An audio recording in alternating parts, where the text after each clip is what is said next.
Thanks for downloading another segment from the Best of the Classic Metal Show. The Classic Metal Show is heard live on Saturdays from 9 p.m. to 3 a.m. Eastern, exclusively at www.theclassicmetalshow.com. And now here's another piece of Classic Metal Show history on the Best of the Classic Metal Show. The Classic Metal Show. That's Jizzy Pearl from the Just a Boy release, and that's Do You Want to Get High? And back on the show after a couple of years' absence, we got our good friend Jizzy Pearl. What's going on, Jizzy? How are you? Hey, we're good, Jizzy. It's been a while since we've had you on the show. There was a time there, Chris and I were discussing that you were a pretty frequent guest here on the show, probably like twice a year. And then, things kind of slowed down, either, for you personally or just kind of went on hiatus or something, but now you're back. Yeah, I was flipping burgers at McDonald's. Yeah, well, I have a hard time believing that, but... oh, dude, come on. In 6 months, they're going to make me manager. Sure. Well, isn't that the ultimate goal, to make that management pay? Yeah, well, the perks. Dude, it's all about the perks. Sure. Well, speaking of that, Jizzy, what in the hell have you been doing for the last year? I haven't seen or heard much from you. Yeah, well, I kind of went underground. Basically, my mom had cancer, and me and my brother basically took 2008, and we took care of her, and she ended up passing away, but that's what I did. I mean, I kind of put everything on hold and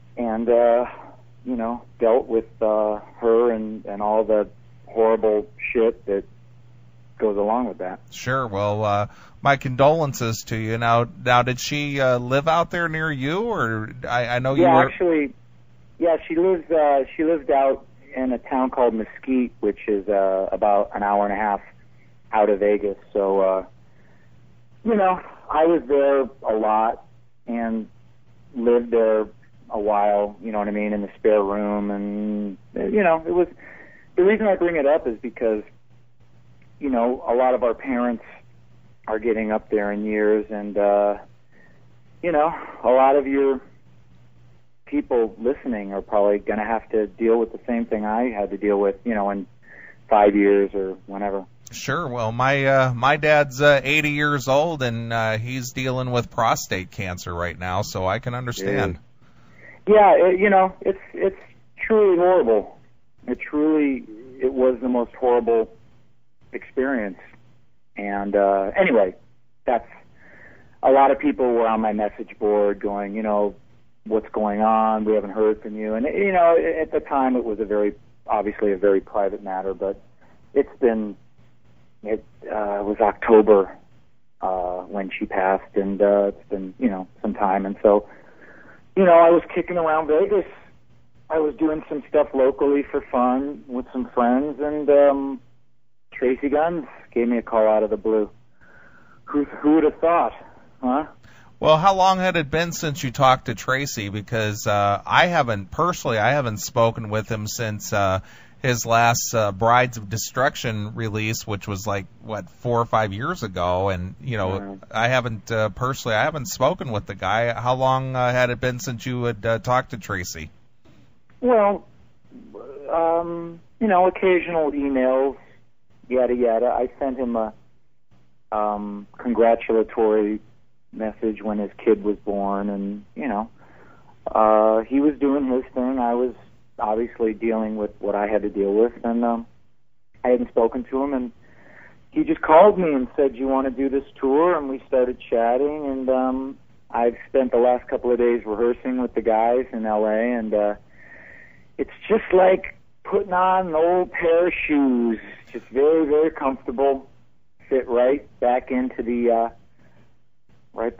saddle, and it sounds really good. Well, that's one thing I want to ask you about, Jizzy. What do you think of this? This again, you were in the midst of the whole Two Rats. You were in the middle of that, and now here's the two LA Guns. And what's your thoughts on that? That Phil Lewis and Steve Riley are out there doing the LA Guns thing, and now Tracy invites you to, come on board again and do his version of LA Guns. What's your take on that?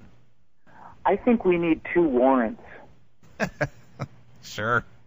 I think we need 2 of every band. You know what I mean? And we'll put them in a metal cage, and we'll just have a band off. It'll be awesome, like a walk off. Right. Zoolander. Right. You know what? It's funny because when it happened, when I got the call and when we talked and when I decided, that I wanted to do it, I think for probably a day or 2 I wasn't the most popular person in a certain camp. You know what I mean? But there's been a couple of emails back and forth, and I've actually just talked it out with those guys, and whatever animosity or whatever thing is going on with them has nothing to do with me, and we're friends, and I totally respect those guys and dig those guys. I just did a tour with them last year. Right. And, I got nothing but love for the LA Guns, and I put that in big parentheses. And I think that, I just, I'm not concerned about it. I don't really care. I don't care. There's too many huge things going on in the world for me to concern myself with the minutia of what people on message boards say and back and forth. I'm just here for the music. I'm here for the kids, Wendell. Sure. I'm out here for the kids. I am. I'm telling you. Well, what's it's gonna be totally fun, dude. The Tracy Guns Fun Wagon coming to your town. Yeah. What's really funny though is that you've been in this business long enough to know that when you were doing. I started this business. Yeah. When you were doing Flying High with Love Hate back in the late '80s and in the early '90s, the term kids would probably be apropos. The people coming out to see you at that time were probably about the same age as you, in your 20s. And now, here it is almost 20 years later, and you're still talking about playing to the kids when probably a lot of the people coming out to see you are the same people that came to see you 20. The kids have kids. Yeah, that came to 20 years ago. Now they're bringing their kids with them. It's just a euphemism, Wendell. It's just a figure of speech. I mean, I enjoy playing music, and I miss going out there and just playing. It's what I do. It's what I've been doing forever and ever. And there's no feeling in the world like, the butterflies you get before you're going out in front of a crowd of people, be it 50 or 5,000 or whatever. It's live and it's fun, and it keeps you young. Sure. Same reason I still do the classic metal show after 14 years. So, it's a lot of fun for me, and I get to speak to guys like you and, find out what's going on out there. But it's 15 years. 15 years. Do you get a plaque or something? Yeah, I would like to think so, but we'll see what happens. Well, weren't you around? You were around back in the Shrinking Violet days, weren't you? Yeah, I was promoting the record pretty heavily. Okay. That's, all right, I remember. That's basically where I met you, actually, the first time is, doing the whole Shrinking Violet thing. Yeah, that was about 1,000 years ago. Yeah. Definitely. Yeah, well, we're playing. It's just funny because, like 6 months ago, I emailed Tracy and I go, why don't you put the song Dreamtime from our record, why don't you put it on your MySpace site, And we put it on there, and here I am playing it in rehearsal, that and a couple of other songs from that record, and it's really awesome. You know what I mean? Well, some of those songs have really stood up, is what I'm saying. It's not, we're actually stoked about playing that music.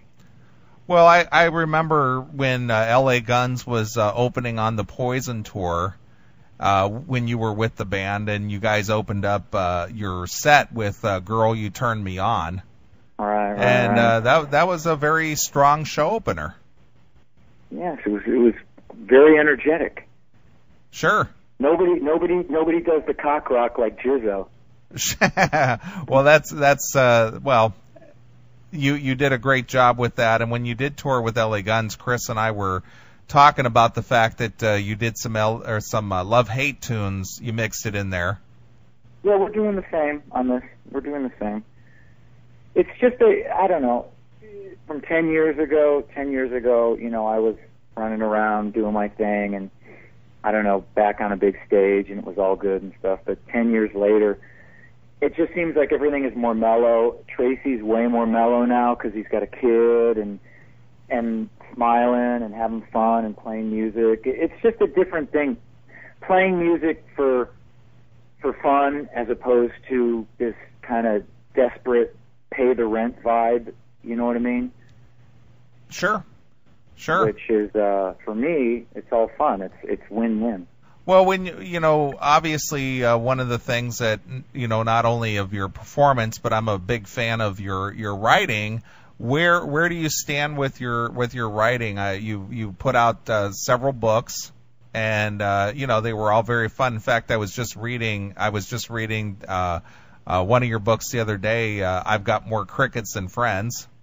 I pulled it out the other day, and I was flipping through it and reading some of the stories in there. So where do you stand with your writing? Have you done much of that, or is that like something that just kind of comes and goes, or what? Well, I haven't, because of all the stuff that happened last year. I actually haven't been very creative at all, and I'm actually looking forward to I don't know, doing some new music maybe with a couple of good friends, and and seeing what happens. It's the thing about writing for me is it isn't something that you do every single day. It's done.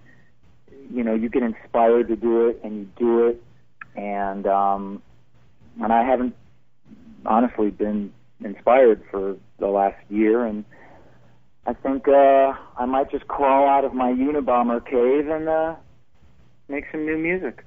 Well, I know, just getting back to your books there for a minute, I know at one point you were talking about somebody wanted to possibly pursue that and turn that into like a TV series or something using some of your stories. Nothing ever came of that? Well, actually, it's funny. I was going to get this movie deal with IFC, that cable channel, and it all went down. It was awesome. This was in 2005. This is when I was on the Cinderella tour, actually. And it kind of fell through, and then I was working with the studio, and I spent a lot of time writing a screenplay. I mean, I wrote it, and then I don't know, I guess it just wasn't good enough, or they weren't interested or whatever, so it kind of is just laying there. Sure. I don't know. So me and 20 million other scriptwriters. Right. Well, that's too bad, because some of those stories definitely would have made for an interesting movie or like a weekly TV series, kind of like the Twilight Zone type thing, so. You know what? I mean, they were always kind of pitching it like that, but I mean, some of the later, like my last book and stuff, it's pretty dark. It's kind of just very dark and graphic, and when they're talking about doing something on television, I was thinking, well, maybe late night television. Sure. You know what I mean? Sure. Definitely not SpongeBob. Not at all. Speaking of SpongeBob, I'm doing some shows with Adler. Well, I actually went out to see some of the Adler shows, and when they had, I don't know if you know the guy or not, Sheldon Tarsha. Yeah. And Chris's boy. Who? Yeah, exactly. And he did a fine job covering the old LA Guns, Guns N' Roses songs, and this new guy that they're touring with, he's okay. But what is it? Did you hear Adler out on the Howard Stern show when he basically referred to you as a jagoff? Yeah, I heard something about it. I don't understand it, to be honest. I mean, I never did anything shitty to the guy. I always tried to help the guy, and I saw him at his worst And people can just refer to the television show when I use the term worst. You know what I mean? Me and Robbie and Carrie, all of us. You know what I mean? We helped the guy. We tried to, resuscitate. We made a record. We wrote original music. You know what I mean? We weren't out there just to kind of, cash in. Right. We were there to do something. To try and, create something. Right. And then when it fell apart, it was like the blame game. You know what I mean? Like, where's all my money? Where's all my this? Where's all my that? And I mean, don't look at me. You know what I mean? I'm not the banker. Right. And so anyway, yeah, I'm going to do some gigs with them. So I'm just going to button my lip because that's the kind of guy I am, Wendell. You know what I mean? I mean, I could sling a lot of shit, honestly. I could sling acres of shit. But why? Why would I? Why should I? I mean, I don't care. Who cares? Right. You just want to go out and have a good time. Well, yeah. That's all. I just want to play music and sing and drink beer with buddies and do all that fun stuff, I'm just, I've kind of buried a lot of that old stuff and the rap stuff as well. Any sort of negative crap that went down towards the end of that gig is just best left on, buried. Sure. So, Jizzy, let me ask you, what's your thoughts on all these big festival-type things that are cropping up here in the U.S., obviously Rocklahoma being one of the bigger ones, and this new one that they're launching out there in the middle of Iowa out there, the Rock Gone Wild, and the Rockin' the Bayou down in Houston, and, all these other, 2- and 3-day festivals now that are cropping up, which obviously feature a lot of bands from the 80s era. What's your thoughts on all that? What I think is that it's a smart idea because the way the economy is and people losing their jobs and not having all that dough, to spend is probably a good thing, It's like a value pack, more bands for your money. Right. And if, see, I was never the festival kind of guy. The idea of standing for 4 or 5 hours watching bands, I couldn't do it. I'd run screaming from the arena. Well, what did you ever foresee that style of music, that hard melodic rock, cock rock, as you put it, coming back into, vogue, I guess, or being so popular to where that's what these festivals are consisting of? I think that has a lot to do with just the fan base. I don't think it really has anything. I think it has less to do with the bands than it does with the fan base, because I've said this before, the only reason that all these bands are still continue to play and tour is because of the people that are paying to see them. Sure. And to buy the merch because if you don't support it, then it's not going to be there. And this, whatever you want to call it, hard rock community has been consistently loyal, even back in the old LA Guns days, 10 years ago, and that first Poison tour that I was on in '99, it has consistently been good business. And as long as everyone, keeps coming and doesn't get sick of it and wants to hear the music, then it'll continue. And that speaks a lot for the fans, because I honestly don't think Linkin Park, who's going to want to go see them 10 years from now? Nothing against them, but I just think it's a different kind of fan. The fan these days are very spoiled, and they got 1 million cable channels, and they got the iTunes and the YouTube. You know what I'm saying? Yeah. Whereas back when we were listening to this music and digging this music, I mean, it meant more. You know what I mean? It was more personal, and I think it's great. So I'm all for it. Sure. Keep coming. Sure. Keep buying them T-shirts.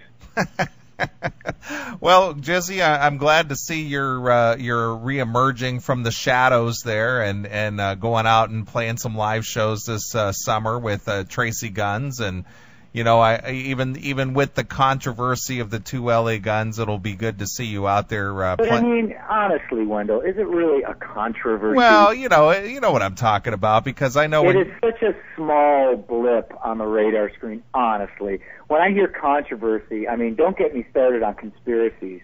Okay, this ranks very, very small on the controversy scale. It's just, hey man, if you want to see it, come see it. If you prefer one, prefer both, whatever. It's a very much of a non-issue, honestly, I think. Yeah, sure.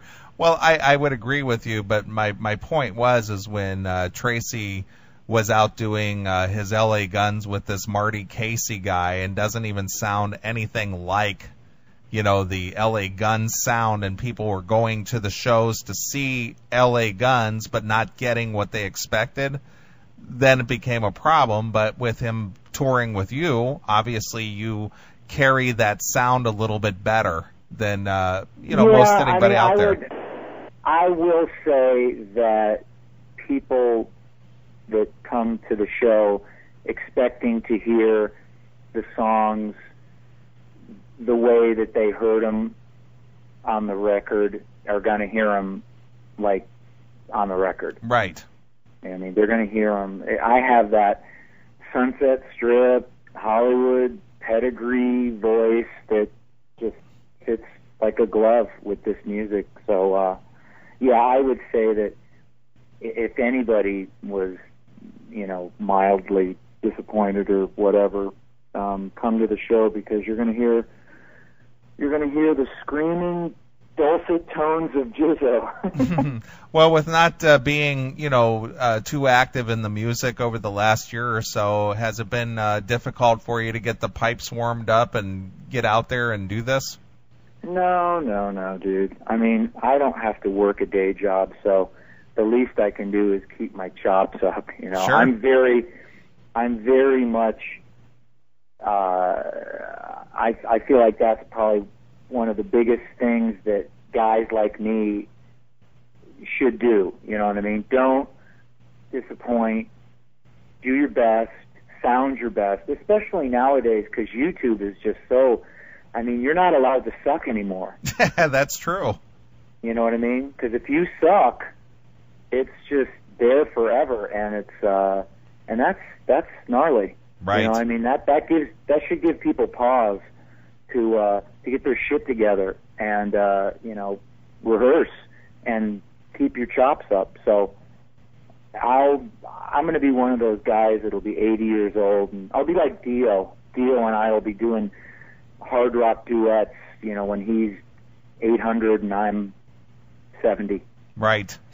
Excellent. Well, Jizzy, where can people find out about the tour dates and all that good stuff? Well, the typical. We got the MySpace thing going up, and all the dates are up. There's a lot of dates. I mean, we're playing a lot, so the MySpace, the typical, the Jizzy site, the Tracy site, the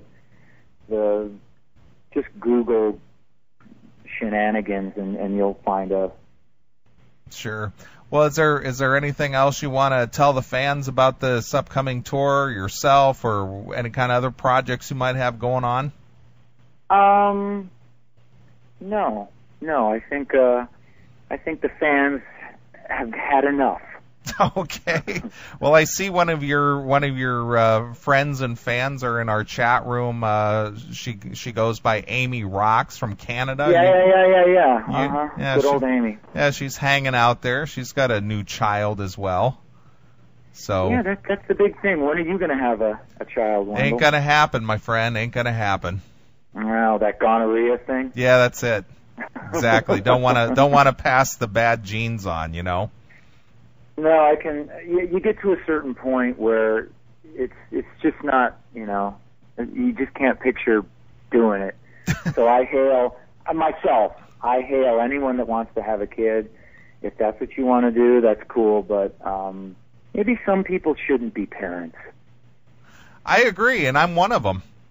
Yeah. No, you and I will be sitting in rocking chairs, one day, happy. Yeah, we don't have any rugrats running around. Well, I've always said I'm going to be the mean old man on the block that sits out in his front yard and just says, "Hey, you kids, get out of my yard!" Like Gran Torino. Exactly. Nice. So that'll be me. I will be in your neck of the woods in a week. Well, I'll definitely come out and see you. I haven't seen you perform in quite a while, so it'll be a real treat for me. Yeah, well, I suggest I'll give the shout out to anyone that's interested, and check on the MySpace and all that typical stuff, and come out to the show, because we're going to have a fun time, and it's going to be fun, and you'll have a good time. You know what I mean? I'm looking forward to it, Jiz. All right, well, you can go over to Jizzy's website over there, which is what, Jizzy? Yeah, that's whatjizzy.com. No, seriously. The JizzyPearl.com, but I usually just do the MySpace. It's more user friendly for someone with, two thumbs as far as all that web stuff. So, but the dates are up there if people want to see it. So, there's going to be a lot of dates, and come on down. I would suggest to all. Excellent. All right, Jizzy. Well, I thought maybe we'd get out of this interview with some of your LA Guns stuff, and since you mentioned Dreamtime earlier, yeah, play that one. I thought we'd end the interview with that. I think you should. All right, well, go out and see Jizzy Pearl returning to the stages of America with Tracy Guns and his LA Guns, and I think you'll have a good time. I always had a good time coming out to the shows myself, and I'll probably see you in about a week. All right, man, and thank you, and thank everybody, and I'll see you when I see you. All right, Jizzy. Well, here it is. This is the LA Guns from the Shrinking Violet release, and this is Dreamtime exclusively here on your Classic Metal Show. Thanks for checking out the best of the Classic Metal Show. You can tune into the Classic Metal Show live every Saturday night from 9 p.m. to 3 a.m. Eastern, exclusively at www.theclassicmetalshow.com. The Classic Metal Show.